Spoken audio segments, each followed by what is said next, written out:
Hello student, नमस्कार। मैं Jagveer sir आप सबका ईसीबी मैथमेटिक्स क्लास में स्वागत करता हूं। तो पिछले वीडियो में हमने 101 से 20 तक आपका साइंस का जो सब्जेक्टिव क्वेश्चंस करा रहे थे वो उसमें फिजिक्स का हो गया था। आज आगे हम लोग यहाँ से आगे चलेंगे। 21 से लेके 30 तक क्वेश्चन यहाँ पे हम लोग सॉल्व करेंगे। तो यहाँ पहले 20 नंबर क्वेश्चन आपका प्रकाश के वर्ण विचरण से आप क्या समझते हैं, इसमें हम लोग बता दिए थे। यहाँ पे आपको एक बार दिखा देते हैं। तो आगे बढ़ते हैं। तो चलिए वीडियो को स्टार्ट करते हैं। तो चैनल पे अभी आप नए हैं तो चैनल को सब्सक्राइब कर लीजिए और वीडियो को लाइक कीजिएगा और शेयर कर दीजिएगा। तो चलिए स्टार्ट करते हैं। 21 नंबर क्वेश्चन क्या है? 21 नंबर क्वेश्चन में आपका जो हो गया वो 21 नंबर क्वेश्चन है कि सूर्योदय और सूर्यास्त के समय सूर्योदय और सूर्यास्त के समय सूर्य चक्रिका चपटी चपटी दिखाई देती है, क्यों क्यों दिखाई पड़ती है? तो इसके बारे में सूर्योदय और सूर्यास्त के समय क्या होता है? सूर्योदय और सूर्यास्त के समय सूर्य क्षितिज के निकट होता है। क्षितिज मतलब कि सूर्योदय एवं सूर्यास्त के जो सूर्य जब नीचे होता है तो क्षितिज के निकट होता है। तो उस समय क्या होता है? सूर्य के ऊपरी तथा निचली भागों से आने वाली प्रकाश की किरणें पृथ्वी के वायुमंडल में असमान रूप से गमन करती है। असमान रूप से गमन, थोड़ी सी भिन्नता हो जाएगी। असमान रूप से गमन करती है, वायुमंडल के अपवर्तनांकों में अंतर होता है। इसलिए इसलिए क्या होता है? सूर्योदय और सूर्यास्त के समय सूर्य चक्रिका चपटी दिखाई देती है। एक बात सिर्फ ध्यान में रखनी है, सूर्योदय और सूर्यास्त के समय सूर्य के प्रकाश वायुमंडल के वायुमंडल में जब आती है ना, तो सूर्य के प्रकाश के ऊपरी हिस्सा एवं निचले हिस्सा असमान रूप से गमन करती है, जिससे ये सूर्य और सूर्योदय और सूर्यास्त में सूर्य चक्रिका चपटी दिखाई देती है। चलिए नेक्स्ट हम लोग क्वेश्चन देखेंगे। यहाँ पे 22 नंबर क्वेश्चन आपका हो गया। 22 नंबर क्वेश्चन लिखता है विद्युत धारा। 22 नंबर क्वेश्चन में क्या हो गया? विद्युत धारा। तो विद्युत धारा के बारे में हम जानेंगे। विद्युत धारा क्या होता है? धारा मतलब जैसे नदी की धारा बहती है वैसे ही विद्युत की भी धारा होती है। तो यहाँ पे आपका क्वेश्चन जो हो जाएगा वह मतलब कि हो जाएगा विद्युत धारा क्या है? तो विद्युत धारा किसी चालक से या तार, जैसे बोलते हैं कि हम लोग करंट जब पास करते हैं घरों में, तो किसी चालक से आवेशों के इकाई समय में व्यवस्थित प्रवाह की दर को, किसी चालक से आवेशों के इकाई समय में व्यवस्थित प्रवाह की दर को विद्युत धारा कहते हैं। विद्युत धारा कहते हैं इसे आई से सूचित किया जाता है। और इसका ये संमात्रक क्या हो जाएगा आपका? विद्युत धारा का संमात्रक एम्पियर। विद्युत धारा के संमात्रक एम्पियर। और यहाँ से क्या करेंगे? इकाई समय में, तो समय को बटा में रखेंगे तो विद्युत धारा बराबर हो जाएगा आवेश बटे समय। आवेश बटे समय, इसको हम लोग सांकेतिक रूप में लिखेंगे तो कैसे लिखेंगे? तो लिखेंगे कि आई बराबर क्यू बटे टी। आई बराबर क्यू बटे टी। तो इसका वैल्यू आपका हो जाएगा, हम लोग अगर एम्पियर के रूप में 1 एम्पियर इसका वैल्यू निकाले तो 1 कूलम बाई 1 सेकेंड, क्योंकि आवेश का ऐसा मतलब कूलम है और समय का सेकेंड, तो 1 एम्पियर बराबर 1 कूलम इनवर्स हम इसको लिख सकते हैं। 23 नंबर आपका क्वेश्चन जो हो जाएगा वो हो जाएगा प्रतिरोध क्या है? तो प्रतिरोध के बारे में हम लोग जान लेते हैं। प्रतिरोध क्या है? प्रतिरोध मतलब विरोध करना। इसका ये सही मात्रक भी लिखे। किसी किसी पदार्थ का वह गुण जो अपने से होकर जाने वाले आवेशों के प्रवाह का विरोध करता हो, वह क्या कहलाएगा? उसे प्रतिरोध कहते हैं। इसे आर से सूचित किया जाता है, अर्थात इसका प्रतिरोध बराबर क्या हो जाएगा? वोल्ट बटे विद्युत धारा। आर बराबर भी बटे आई। ओम के नियम से हम लोग इसको प्राप्त किए थे। आई बराबर भी बटे आर। तो यहाँ से आई को यहाँ रिप्लेस करेंगे तो क्या हो जाएगा कि आर बराबर भी बटे आई। तो प्रतिरोध का जो आपका ये सही मात्रक हो जाएगा वह ओम हो जाएगा। प्रतिरोध का सही मात्रक क्या हो जाएगा? ओम हो जाएगा। और यहाँ पे हम लोग लिख दिया है प्रतिरोध का सही मात्रक क्या होता है? ओम होता है। प्रतिरोध का सही मात्रक ओम होता है। तो 1 ओम बराबर 1 वोल्ट बटे 1 एम्पियर, या 1 ओम बराबर 1 वोल्ट प्रति एम्पियर, यहाँ सांकेतिक रूप में। चलिए नेक्स्ट आपका क्वेश्चन यहाँ पे हो जाएगा विद्युत विभव से आप क्या समझते हैं? इकाई आवेश को अनंत बिंदु से निकट बिंदु तक लाने में किए गए जो कार्य होता है उसे हम लोग क्या कहेंगे? कुल परिणाम को विद्युत विभव कहा जाता है। जब आवेश मान लेते कि यहाँ पे है और इसको हमको इधर लाना है, तो लाने में जो वर्क होगा W, उसे हम लोग क्या कहेंगे? विद्युत विभव कहेंगे। और इसका ये सही मात्रक क्या हो जाएगा? वोल्ट हो जाएगा। विद्युत विभव का ये सही मात्रक हो जाएगा वोल्ट। वोल्ट हो गया। तो यहाँ पे हम लोग लिखेंगे क्या चीज? अर्थात क्या करेंगे? 1 वोल्ट बराबर क्या हो जाएगा? कार्य बटे समय। इकाई आवेश को अनंत बिंदु से निकट बिंदु तक लाने में कार्य, तो कार्य बटे आवेश ये आपका हो जाएगा। तो V बराबर डब्ल्यू बटे क्यू। V बराबर डब्ल्यू बटे क्यू करके संकेत में यहाँ पे हम लोग लिख देंगे। तो चलिए, तो यहाँ से 1 वोल्ट बराबर आपका वैल्यू यहाँ पे क्या निकल जाएगा, 1 वोल्ट बराबर 1 जूल प्रति कूलम, या 1 वोल्ट बराबर जूल प्रति कूलम, या इसी को हम इन्वर्स के रूप में लिख सकते हैं 1 वोल्ट बराबर जूल प्रति कूलम।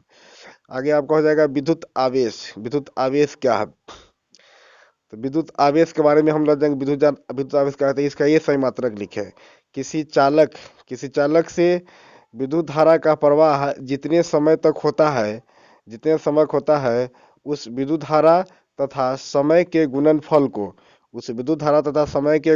को विद्युत आवेश कहते हैं। आवेश को Q से सूचित किया जाता है तथा इसका ये सही मात्रक क्या हो जाएगा, आपका कूलम हो जाएगा। इसका ये सही मात्रक कूलम हो जाएगा।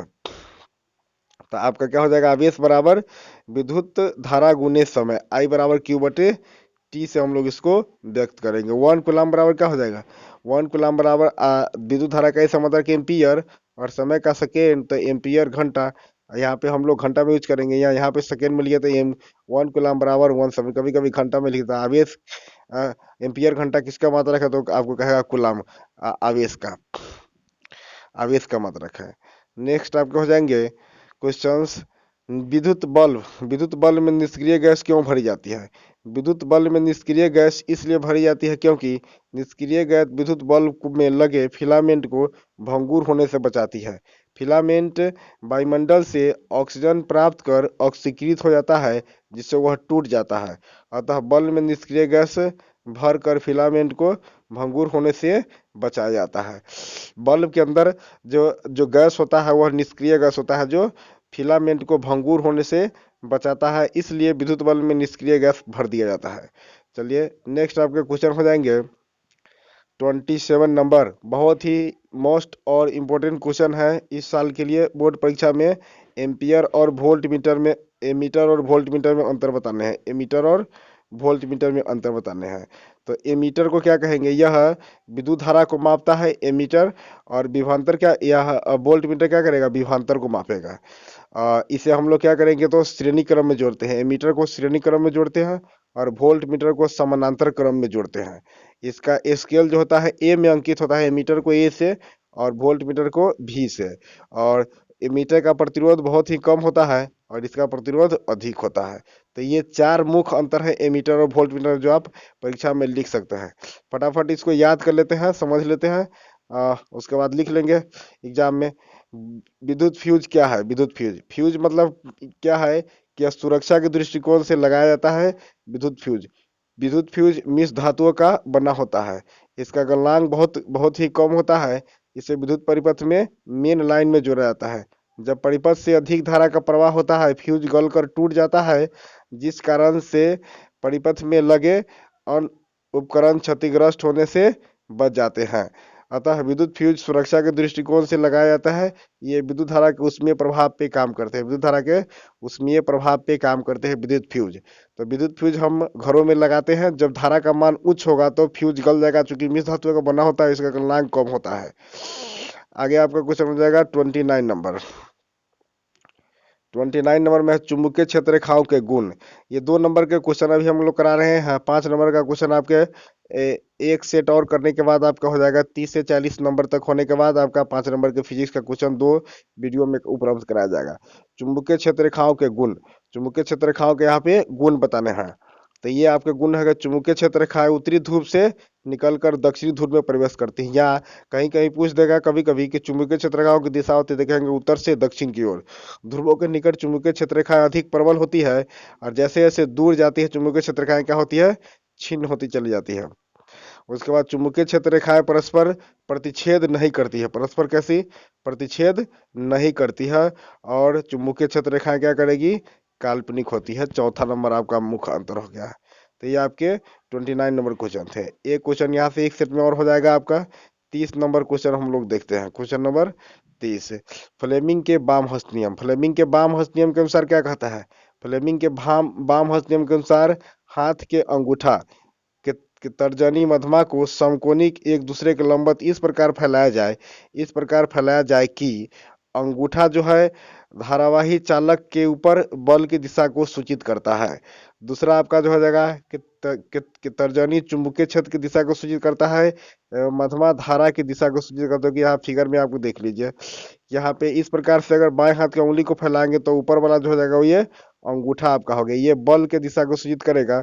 और बीच वाला जो हो जाएगा कि तर्जनी चुंबकीय क्षेत्र की दिशा को ये सूचित कर रहा है ना, सूचित कर रहा है। और धारा जो है वो विद्युत यहाँ पे हो जाएगा मध्यमा धारा की दिशा को सूचित कर रहा है। तो यहाँ से आपका 30 क्वेश्चन आपके कंप्लीट हो गए बोर्ड एग्जाम के दृष्टिकोण से फिजिक्स के महत्वपूर्ण। एक आपका और 2 मार्क्स के वीडियो बनेंगे 31 से 40 तक, वहां पे हम लोग कंप्लीट करवा देंगे, तो आपका फिजिक्स आपका कंप्लीट हो जाएगा। ऑब्जेक्टिव आपका केमिस्ट्री का डाला गया, बायोलॉजी और फिजिक्स का डाला गया है, केमिस्ट्री का भी अभी डालना है, तो वो 2-3 वीडियो में वो भी आपको हम प्रोवाइड करा देंगे। तो लास्ट तक वीडियो देखने के लिए धन्यवाद। मुझे आशा है कि आपको वीडियो समझ में आया होगा। यदि आप चैनल पे नए हैं तो चैनल को सब्सक्राइब कर लीजिएगा, वीडियो को लाइक कर दीजिएगा, अपने दोस्तों में शेयर भी कर दीजिएगा, ताकि उनको भी ये शॉर्ट नोट की जानकारी मिल जाए और एग्जाम में अच्छा से लिख पाए। तो धन्यवाद, नमस्कार।